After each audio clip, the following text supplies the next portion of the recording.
I'm with the Samidoun chapter in New York City, and I appreciate being able to speak here tonight on behalf of Samidoun.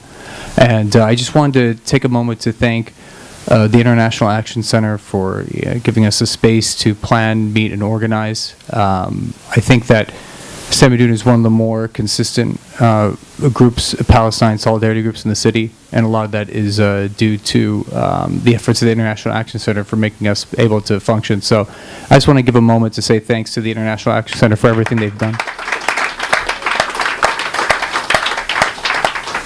And but the reason I'm here speaking tonight is because in the next couple of days there's going to be 3 days of action calling for the release of Achmed Sa'adat, who's a Palestinian national leader in prison.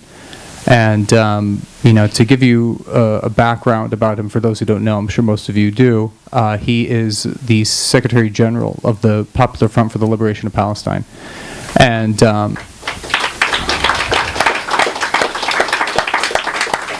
and I think it's interesting to point out, too, that this December will be the 50th anniversary of the formation of the Popular Front for the Liberation of Palestine, following the 1967 war, which was a very key turning point, and I think explains a lot of how the PFLP and people like Achmed Sa'adat, who was probably about 18, 19, or early 20s at the time, and that shaped that war shaped a lot of the future of the Palestinian liberation movement and a lot of what we see today. But anyway, he in 2000, in July of 2000, there was a major shift within the PFLP, and George Habish, the founder, had stepped down, and he was succeeded by a gentleman by the name of Ali Abu Mustafa. And Mustafa was killed in August of 2001 by an Israeli helicopter in his office in Ramallah. And so it was in those following months, I think in September, the Central Committee of the PFLP elected Achmed Sa'adat as the new General Secretary of the PFLP. But in response to the assassination of Mustafa in his office in Ramallah, there was an attack in October against the Israeli, October 2001, of the Israeli tourism minister, Rehavem Ze'evi. And he really represented the deepest kind of right-wing elements of the Zionist establishment. And he was also the leader of a ultra right-wing party called Modalet Party, which I think means nationhood in Hebrew. But him and his party had a very calculated kind of political platform of massive, the entire transfer of all Palestinian people from historic Palestine into the Arab countries. And the view was that if we make conditions so unbearable for the Palestinians, as if it's not unbearable enough, they will leave and they will go into the other Arab countries. So, in the 17th of October 2001, he's at the Hyatt in East Jerusalem, which most of you know is a predominantly Palestinian area of the city, and he was assassinated, and. And he was targeted by the National Liberation Movement because he was such a reactionary just the epitome of a Zionist fascist. And but following that, the Israelis immediately accused Achmed Sa'adat of orchestrating the assassination as well as the PFLP. So Achmed Sa'adat is eventually also pursued by the Palestinian Authority. And the Palestinian Authority at this time denounced the assassination of Ze'evi. And eventually, in January of 2002, the 15th, that's why we have these days of actions, because it's the 50th anniversary, Achmed Sa'adat was arrested by the Palestinian Authority. And he was placed in, at that time, well, it's still the White House of the Palestinian Authority, and it was Arafat's compound in Ramallah. And he was held there at the behest, the Palestinian Authority held him at the behest of the Israelis, and also the Americans and the British. And it was in March of 2002 that the Israelis laid siege to the compound. They wanted to capture Sa'adat and the other four comrades of the PFLP that were being accused of killing Ze'evi. And eventually, there was an agreement made between the Palestinian Authority and under the leadership of Arafat at the time, and the Israelis that.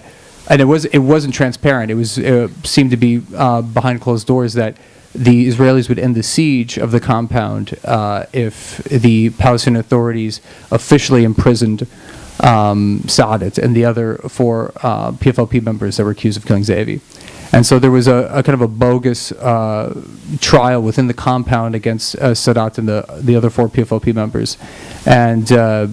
I mean, it was a sentence that was, pretty bogus, and even, other international organizations like Amnesty International denounced it, and especially since the Palestinian National Authority refused to prevent any real evidence that Sa'adat had orchestrated the assassination.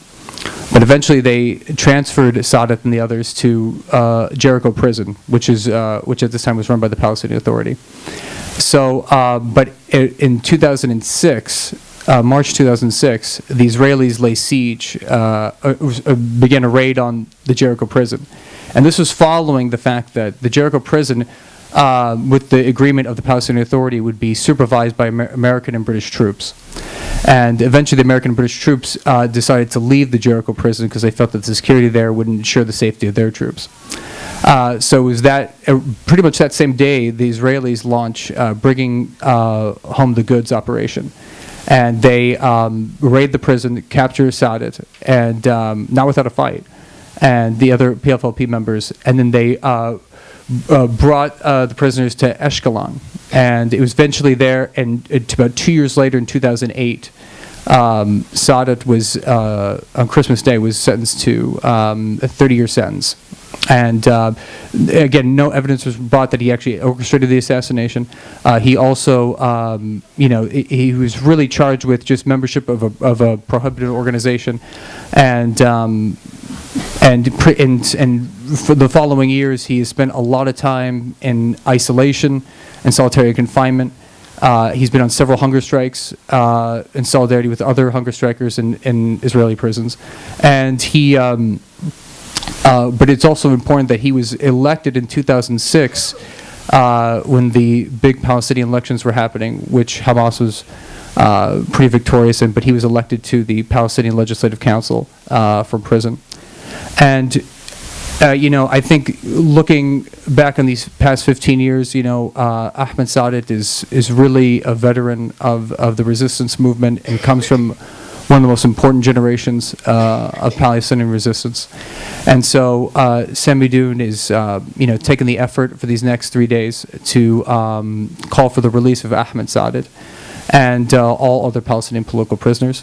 And we also, want to shed some light on some other cases. One in particular that's probably the most disturbing right now is there's a 15-year-old Palestinian girl detained, Natalie Shocha, who was shot by the Israelis, and she, for those of you who've seen, especially on the Samidoun website, there's photos of her ankles being handcuffed, and just really displaying the brutality and the kind of lack of boundaries for the Israelis. And in addition, there is also another case of a gentleman named Halabi who worked for World Vision as an NGO staffer.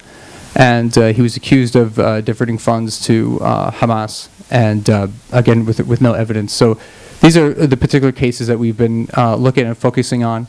And I think, as people know, for the past year, we've been in front of the G4S building on 44th Street between 5th and 6th. And, with the culmination of this year, we've basically been, able to shut down the building for the past 5 months. But now we've shifted our efforts to, well, by the way, because G4S actually has, agreed not to extend their contract with Israel, which is obviously very important due to the huge global campaign against G4S. But we have been Samidoun has been focusing their efforts now every Friday at Union Square in front of Best Buy, because our campaign has shifted its focus to HP, and Hewlett-Packard is one of these companies that profits off from the Israeli prison industry and sells its services to the Israeli prison service. So it's very complicit in the conditions of prisoners, the conditions of Palestinian political prisoners in Israeli prisons. So we encourage everyone to come out and to support this campaign against HP and the campaign to free Achmed Sa'adat. And I think that's it. Thank you.